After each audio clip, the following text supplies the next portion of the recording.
What's up, guys? It's your boy Kazaris, and today we are going over the brand new box. Now, normally I don't do box reviews. However, this one has me extremely hyped because this is going to blow the meta wide open. There are so many great cards, so many new archetypes, and so many so much great support for existing archetypes. So we're just going to get into it. I'm not going over every deck. I'm just going over the ones I'm excited for and the ones I see potential in. So I'm just going to go over the box real quick. We have Blue Eyes Spirit Dragon, Michael the Lightsworn. I'll go over these cards in details when I do the deck profile. Ivagishki's Soul Ogre. I'm not really gonna go over Gishki's today. I might do that in a different video, but we'll see. Maiden with Eyes of Blue, Judgement Dragon, Gladiator Beast Vespasius. This is kind of new, but he's really good. Dragunity Koos, Glow Up Bulb, and then Kaiser Vorce Raider. Lunalights. We have Lunalights. So those are all the ultra rares, all 9 of them.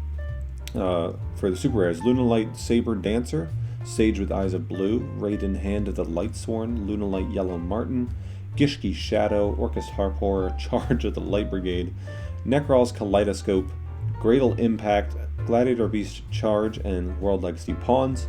And then for the rares of note, mainly Gradle Dragon, Lunalight Cat Dancer, Gladiator Beast Domitianus, Necrol's of Valkyrus, Necrol's of Catastor, Necrol's of Decisive Armor, Necrol's of Gungnir, Lumina, Lightsworn Summoner, Fellis, Lightsworn Archer, Orcust Simple Skeleton, Gradle Slime Jr., Solar Recharge, Lunalight Fusion, Orcust Return. Crazy stuff. And then a couple reprints there. And then for the normals, I think like Lunalight Crimson Fox and Emerald Bird are pretty good. Gladiator Beast Atorix, some World Chalice cards, those are pretty cool.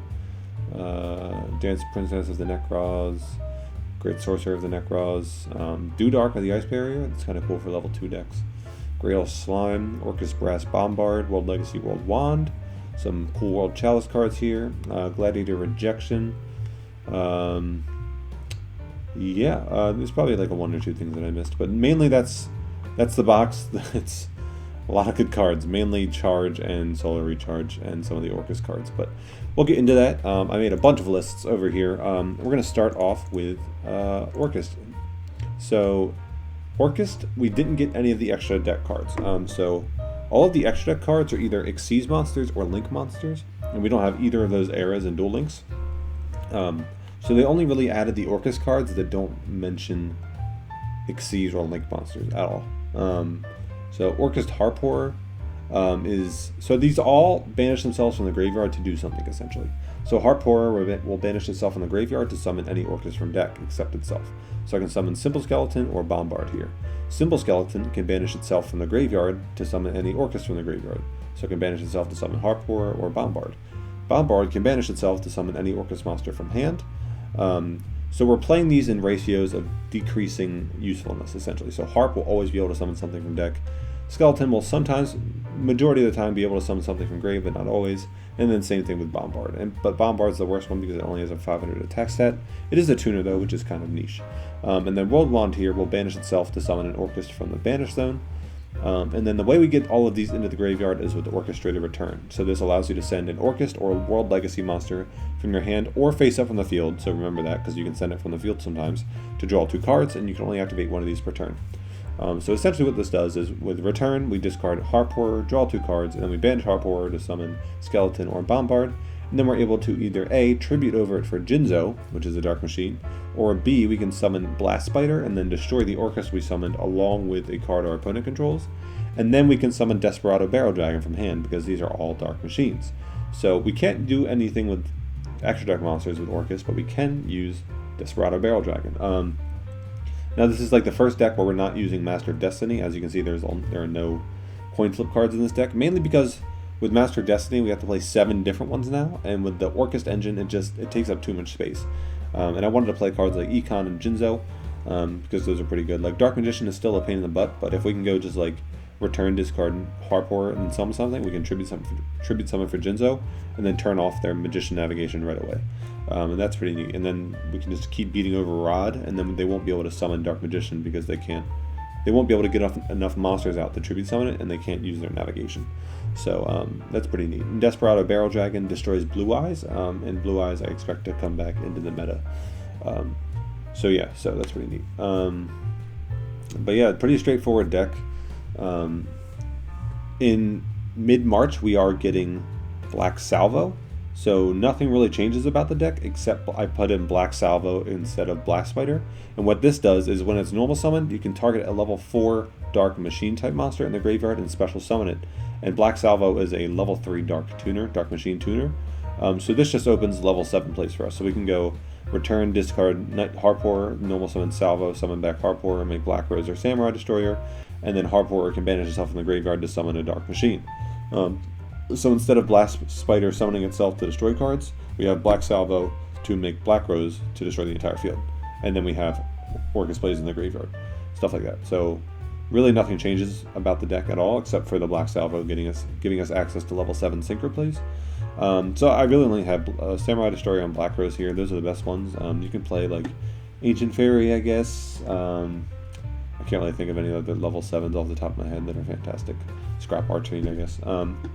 But yeah, like these are the main ones that you want to be worrying about. And then Samurai Destroyer gives us an out to Cocytus, because when we have Samurai Destroyer and Desperado on the field, we can attack the Cocytus with Samurai Destroyer, and then its effects will be negated, so it's able to be destroyed by our card effects, and then we can just chain Desperado to the attack of Samurai Destroyer. So yeah, that's a way to out Cocytus. Pretty neat. Pretty straightforward. I'm actually really excited for this deck. I thought Orcust in the game without their extra deck monsters would be kind of lame, but they're a pretty good, pretty consistent draw and special summon engine to abuse Desperado with. So that's pretty cool. So expect Desperado to come back into the meta, especially if Blue Eyes comes into the meta as well, because Desperado was notoriously a way to destroy Blue Eyes. And now let's get into some Gladiator Beasts. So in this build we have a pretty standard Gladiator Beast. Now what we got new was Gladiator Beast Charge, which allows us to target face-up cards on the field equal to the number of Gladiator Beast monsters with different names we have and destroy them. So if we have just one, like Bestiara, we can destroy a face-up card on the field, like a Circle or a Dark Magician or something. If we have two on the field, like for instance Darius summons one back from grave, we can pop two, or one of our Gladiator Beast monsters battles, we can summon Vespasius from hand. This card is really good. So it says at the start of the damage step, if your Gladiator Beast monster battles a monster, you can special summon it from your hand. And then while he's on the field, and he was special summoned by a Gladiator Beast monster's effect, including himself. So if he special summons himself, this will become active. All monsters you control gain 500 attack. So the attack boost will be relevant for the battle that you summon himself. So if your Bestiari attacks, say Magician's Rod, and then in the damage step you go summon Vespasius, now Bestiari will be at 2k and it'll be able to beat over the Rod, and then Vespasius will get in for 28, and then both of them will be able to tag out as well. So you can tag out into Rediari, banish a card from the grave. You can tag out into Sagittari to discard a card and draw 2 cards. I think Vespasius is a little too bricky to play through 3 of, so I cut him to 2, and with Sagittari you can also discard Gladiator Beast monsters to draw 2. And then draw into Vespasius as well. And then so we're playing 10. It's a little heavy monster count, but Vespasius is essentially a hand trap, because if we just hold him in our hand, like we summon a Gladiator Beast, set 2 background, and have Vespasius in our hand. Now if they battle, we can surprise them with the Vespasius. They might die from that battle. Now we get to tag out whatever Gladiator Beast monster battled, and we have Vespasius for the following turn, so that's pretty cool. I'm playing 3 Charge, 2 Chariot, simply because Charge will always be able to destroy face-up cards, whereas Chariot won't always be able to negate monster effects. This is a little bit more niche than Charge, so I think Charge is better to have.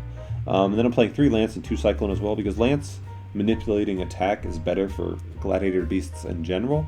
So I feel I value that more than the Cyclone overall, but like having 5 cards to play around back row and 5 cards to interact with your opponent with, as well as all these fusions to go into. We got Domitianus, which is really good.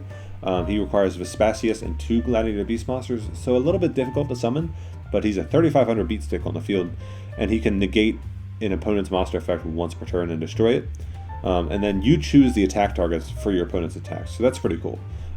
If you have him on the field, I highly doubt your opponent will be attacking anyway, but that's just a cool clause to consider. And then if he battled at the end of the battle phase, you return him to the deck. extra deck and then summon 1 Gladiator Beast monster from the deck. But that's optional. Obviously, you'll probably just be keeping them on the field, unless you're in a simplified game state and you really need to destroy a card with Bestiari or something, or add something back with the quest.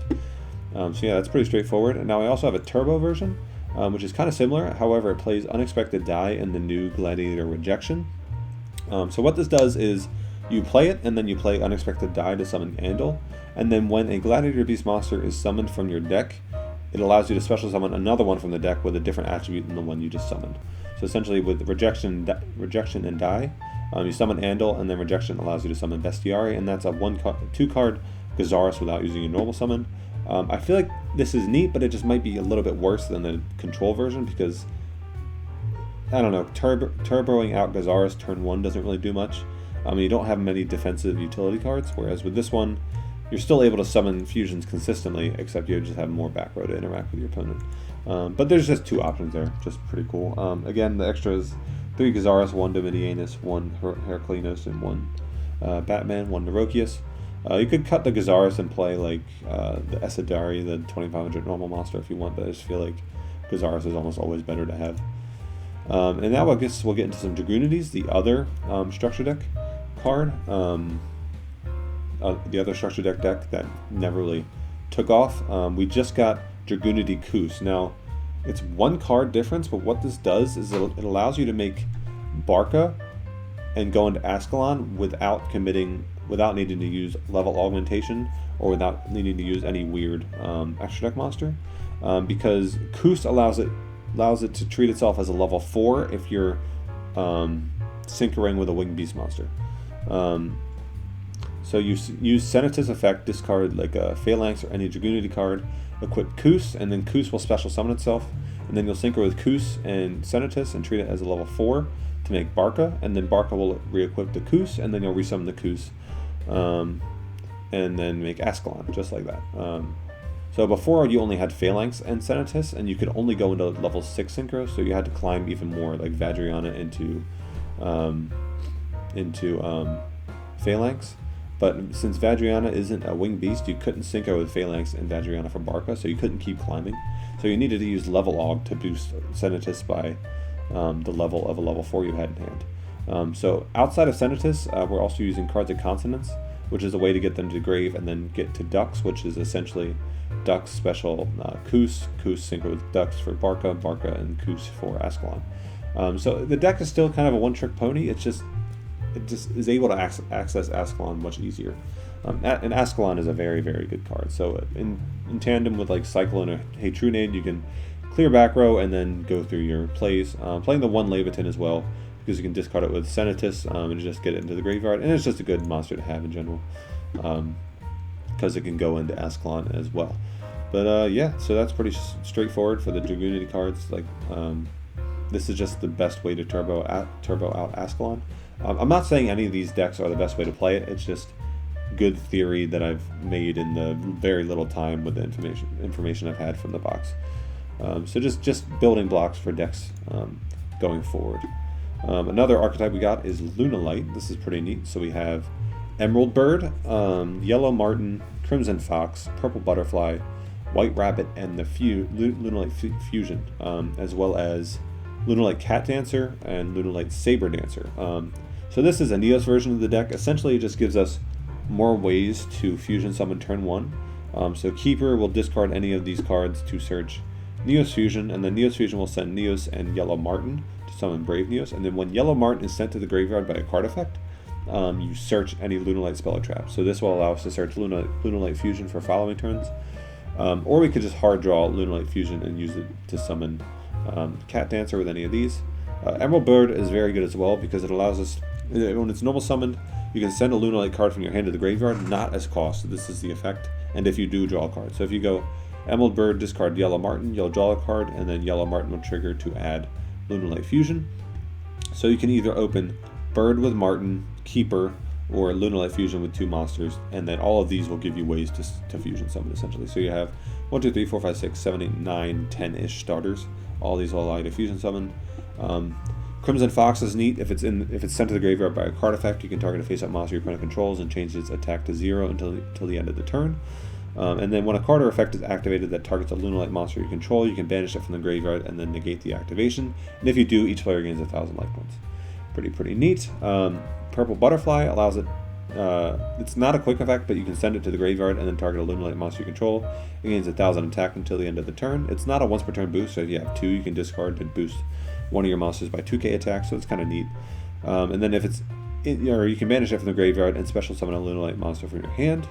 Kind of niche. And then White Rabbit is good for recursion. If it's normal summoned, it allows you to special summon a Lunalight from the graveyard. And then once per turn, you can target a spell or trap card your opponent controls up to the number of Lunalight monsters you control and return them to the hand. So Lunalight or White Rabbit can summon Emerald Bird back from the graveyard, use Emerald Bird's effect, and then it can bounce to back row, and then it'll allow you to fusion summon. Or not allow you, but then you can fusion summon and then attack the game. So all of your OTKs come from the fusions. So Cat Dancer is a 2400 attack monster that requires 2 Lunalights. It can't be destroyed by battle, and then once per turn during your main phase, you can tribute in one other Lunalight monster, and then for the rest of this turn, the first time each monster your opponent controls will be destroyed by battle, it's not destroyed. And then that's important because this card can attack all monsters your opponent controls twice each. And then if this card declares an attack, you inflict 100 damage to your opponent. So essentially, if you go like summon Cat Dancer by using Crimson Fox, you'll change an opponent's monster you control to 0, and then be able to tribute another Lunalight, and then have that monster unable to be destroyed by the first battle, and then just speed over it twice for 4,800 damage. Or actually 5,000, because every time this card declares an attack, it'll inflict 100. So it'll do 24, 24, 100, and 100, so 25 twice essentially. Pretty neat. And then Saber Dancer is similar. However, it's bigger, it's 3k attack, and it gains 200 attack for each Beast Warrior monster that is banished or in the graveyards, plural. So if your opponent has Beast Warrior monsters, then it'll gain even more attack. And then it can't be targeted by your opponent's card effects, and then during the main phase, except the turn is sent to the grave, you can banish it from the graveyard and target one fusion monster you control. It gains 3k attack until the end of this turn. So essentially this is just a really big beat stick that can't be targeted by your opponent's card effects.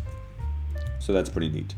It probably really easily hits upwards of 4k attack, and in conjunction with Crimson Fox changing your opponent's monster to 0 attack, you'll easily be able to beat over your opponent for game. So this is a very simple, straightforward build, very easy fusion summons. You might want to play Cosmic Cyclones possibly, that's an option. You could probably cut down like a Purple Butterfly and a Crimson Fox, but you also want to have more Lunalight monsters in order to make fusion plays.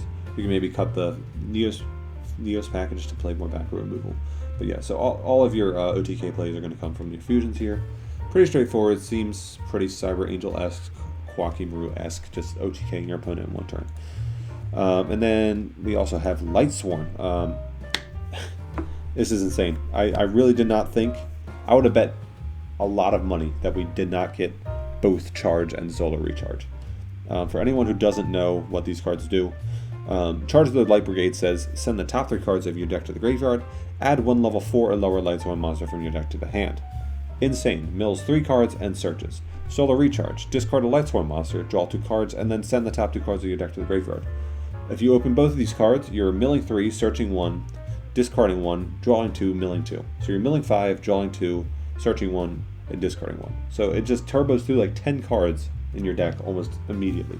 It's absolutely insane.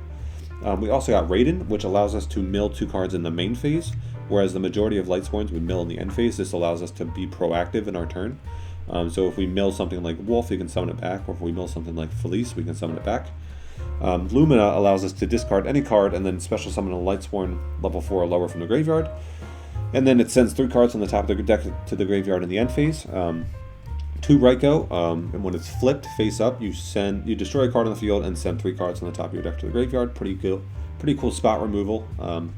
Wolf, when it's sent from the deck to the graveyard, you special summon it from the graveyard. It can't be normal summoned or set otherwise. Same thing with Felice. However, it's a level 4 tuner, and it can also tribute itself to target a monster your opponent controls and destroy it, and then you send 3 cards on the top of your deck to the graveyard. So a little bit more utility than Wolf maybe. However, Wolf is a bigger beat stick, so I'm playing 2 Wolf, 1 Felice. It's kind of bricky either way. Like worst case scenario, I guess you could just discard them with Solar Recharge. However, you don't get to summon them in that case. And we're also just playing a bunch of utility Lightsworns because we can search them with Charge. So we're playing the 1 Aaron, this out Cocytus, because we can just attack it and then shuffle any defense position monster into the deck. Pretty cool. and it sends 3 from the deck to the grave in the end phase. Playing Lila, this allows us to get spot removal for back row, and sends 3 from the deck to the graveyard in the end phase. And then Celestia. This card's okay. We have to tribute summon it, which isn't the greatest. Excuse me. It's only good beyond turn 1, because I don't think we'll be able to tribute summon at turn 1, and where there's no real reason to do that anyway. But when it is tribute summoned by tributing a Lightsworn monster, you send the top 4 cards of the deck to the graveyard, then target up to 2 cards your opponent controls and destroy those targets. So pretty neat. It's not searchable with a charge because it's a level 5 monster. However, we can add it back with Beckoning Light. So what this card does, it's really neat. It allows you to discard your entire hand, and then for each card you discarded to the graveyard, you add a light monster from your graveyard to your hand. So for instances when you mill Celestia, or you mill Judgement Dragon, or you mill Raiden, you can discard 1, 2, 3 cards and add back that many light monsters. Judgement Dragon is really neat. It can only be special summoned from your hand by having 4 or more Lightsworn monsters with different names in the graveyard. We are playing 1, 2, 3, 4, 5, 6, 7, 8 different names. We're playing 3 of each of the ones we want to open, 2 of each of the ones that are good to see, and then 1 of each of the ones that we want to search. And then by playing all of these, it allows us to have a bunch of different names to summon Judgement Dragon as easily as possible without playing bad Lightsworns. Once per turn, or not once per turn, it says you can pay 1,000 life points, destroy all other cards on the field. Once per turn during an end phase, send the top 4 cards of your deck to the graveyard. If you're up against an opponent's board and you summon it and destroy all cards your opponent controls, if they have a bunch of cards that float, meaning they have a bunch of cards that when destroyed they do something, they summon something from the graveyard or from the deck, you can just pay 1,000 life points again, destroy them all again. Doesn't matter. You can do it up to three times since we have 4,000 life points, or if you have a way to gain life points, you can do it essentially infinite amount of times in a turn. This card is ridiculous. Absolutely ridiculous. We're only playing 2 because it's a bit of a brick, but again, if we mill it, we can add it back with Beckoning Light, or we can draw it off of Solar Recharge. Pretty cool. Powerful Rebirth allows us to summon back a level 4 monster, allows us to summon Raiden or Lumina, and then the level 1 increase allows us to make the level 8 synchro here, Scrap Dragon. Yeah, pretty straightforward. We're also playing Grass, and we're also playing some good graveyard utility cards. Glow Up allows us to send the top card of our deck to the graveyard to special summon it. It's a once per duel effect. Bacon Saver allows us to banish it from the graveyard to stop an attack, once per duel effect as well. And then Plague Spreader allows us to return a card from our hand to the top of the deck to summon it back. Not a once per turn effect, but it gets banished when it leaves the field. So these are all 2 tuner effects, recursion from the graveyard, and a Necro Gardener-like effect to stop an attack by banishing itself. I think this deck is very, very solid blueprint for a pure Lightsworn deck. There are a ton of other variants you can do with like a small Lightsworn engine, just with like Charge, 2 Raiden, and 2 Lumina. This allows us to like mill cards from the top of our deck, search Raiden to mill more cards, or search Lumina to discard to summon back a Raiden that we milled, make a synchro. It's just, the engine's very, very good for other decks that need cards in the graveyard, like zombies or like Chaos Dragons. I didn't make any of those yet. I've a little bit of Sensory Overload. Honestly, there are just so many options to do, and I just wanted to focus on the specific archetypes that we have and just give you guys ideas for that. The box comes out fairly soon, so I don't think I'll need to make another. Like review deck or a review video. I think I'll just have to make decks after that for straight going forward. So this is a good blueprint Lightsworn deck. Again, we have levels. We have Scrap Dragon, Michael. So this is a new synchro as well. It requires a tuner and a non-tuner light monster. Once per turn, you can pay 1,000 life points, then target 1 card on the field and banish that target. Awesome. It's like a JD almost, but not at all. You pay 1,000 life points, but it just banishes a specific card. God, that was hard to say. And then when it's destroyed, you can target any number of other Lightsworn monsters in your graveyard, shuffle them into the deck, and then you gain 300 life points for each return card. And then once per turn, it mills 3. So this allows you to, when it's destroyed, recycle your resources, get stuff back into the deck, and gain life points back. Pretty neat. Black Rose, Samurai Destroyer, good level 7s. Bryanak, we can make a level 6 pretty easily with Lumina, with any level 4 Lightsworn and Plague Spreader. Lila, Plague Spreader, Wolf, Plague Spreader, Aaron, Plague Spreader, or with Raiden, Bacon Saver, I guess, Raiden, Raiko, stuff like that. Pretty cool. And then Armades is with Glow Up and any level 4 Lightsworn. So pretty neat. Or Glow Up and Celestia. And I guess Bryanak is also with Glow Up and Celestia as well. Yeah, so straightforward. One more deck that I have is Blue Eyes. Where'd it go? There it is. Okay, so the strategy of Blue Eyes changed completely because we got Blue Eyes Spirit Dragon. Now this deck is focused on synchroing instead of just having the option to synchro. Blue Eyes Spirit Dragon, what it says is, neither player can special summon 2 or more monsters at the same time. Once per turn, during either player's turn, when an effect of a card in the graveyard is activated, you can negate the activation. And then during either player's turn, you can tribute the synchro summoned card, special summon 1 light dragon type synchro monster from your extra deck in defense position, except Blue Eye Spirit Dragon, but destroy it during the end phase of this turn. This is really cool. It allows us to special summon Azure Eyes for free, or Michael the Arc Lightsworn for free, or start a Spark Dragon for free. I just don't think Spark Dragon is as... If we had more extra deck spaces, I would absolutely play it, but I think Azure is more... is just better in this case. But yes, start a Spark Dragon is good to summon, and that's good to take note of as well. So the Spirit Dragon destroys it in the end phase. However, Azure Eyes protects all face-up dragons you currently control from being targeted or destroyed by card effects. So when Spirit Dragon tags out, attributes itself to summon Azure Eyes will activate to protect the dragons you currently control from destruction or card effects until the end of the next turn. So it won't die by Spirit's effect, and then it will stay on the field permanently until it dies by any other effect. And then, just for a refresher, once per turn during your standby phase, you can special summon a normal monster in your graveyard. Pretty neat. So between these two, it gives you good disruption, stopping graveyard effects, and good ways to dodge effects by attributing Spirit to summon Azure Eyes, protection from destruction effects, and ways to recur your Blue Eyes from the graveyard. So we also got a brand new Sage with Eyes of Blue. On normal summon, this allows us to search a level 1 Light Tuner, which is either Maiden with Eyes of Blue or the White Stone of Ancients. And his other effect is you can discard him. When he's in the hand, you can discard him and target an effect monster you control, send it to the graveyard, and if you do, special summon a Blue Eyes monster from your deck. So that's either Blue Eyes the original or Dragon Spirit of White, because it's always treated as a Blue Eyes card. So for instance, if you summon Maiden and discard Sage to target it, what Maiden does is if it's targeted for an attack, you can negate the attack, change its position, and then summon a Blue Eyes for deck. Or if it's targeted by an effect, you can change its battle position and then or it doesn't change its battle position, sorry. When a card or effect is activated that targets it, it just summons a Blue Eyes from deck.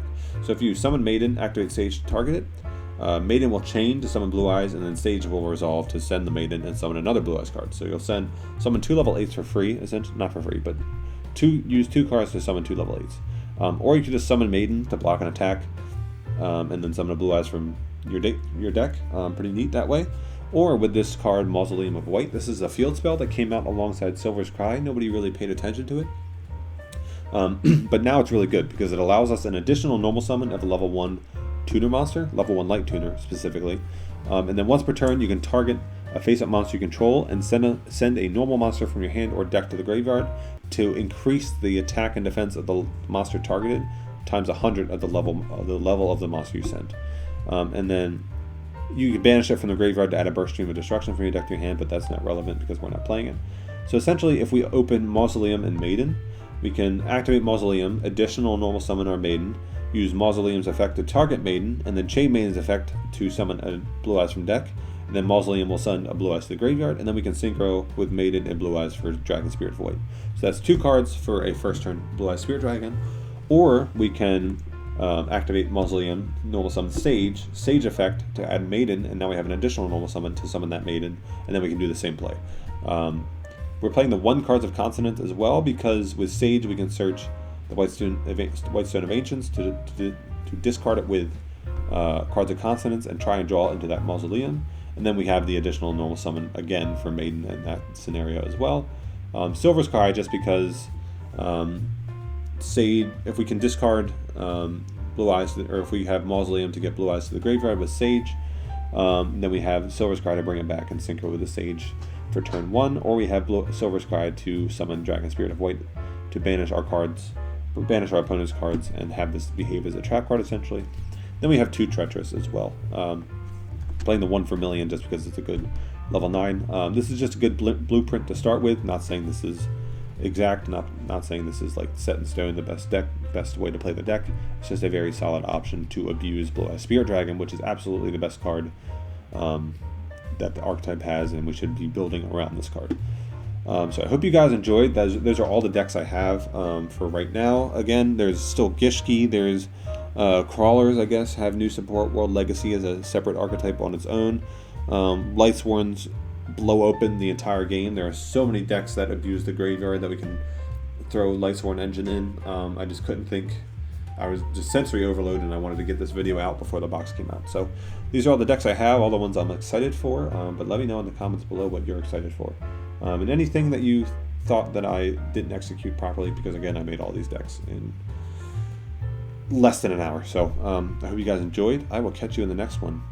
Go rampant with this box. We got a bunch of new characters, like we got a level increase cap for Dual Dark Side of Dimensions, and we got Blair with a bunch of gems to have. So we have a bunch of, so all the free-to-play players have a bunch of gems to use on this box as well. And then Charge and Recharge are a super rare and a rare, so we have them. So it's pretty easy to get those as well. So go crazy. I hope you guys enjoyed the video. I will catch you in the next one. Peace.